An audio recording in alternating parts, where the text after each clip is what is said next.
One is a ribbon of steel,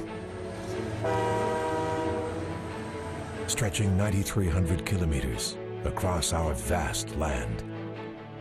The other, pure silver. Two enduring symbols of our nation that bind us as Canadians. Our railroad and our Grey Cup.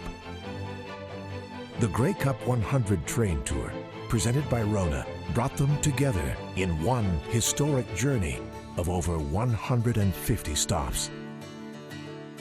From the very top of Whistler Mountain, on through Alberta and the Great Prairies of Saskatchewan and Manitoba, to Steel Country, rumbling past glass skyscrapers, and, for the first time, touch the warmest hearts in Newfoundland and Nunavut.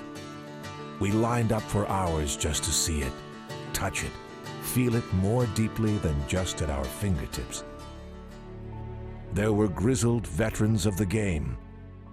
The lifeblood of youth arrived by the tens of thousands.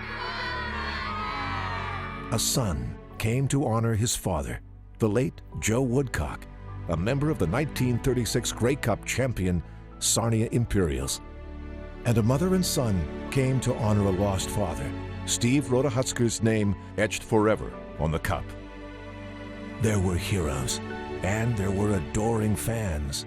Proud Canadian after proud Canadian, reflected in gleaming silver, celebrating who we are. At the end of this magnificent journey, one thing was clear.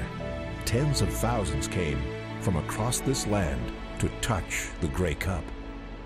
But it's really the cup that touches us.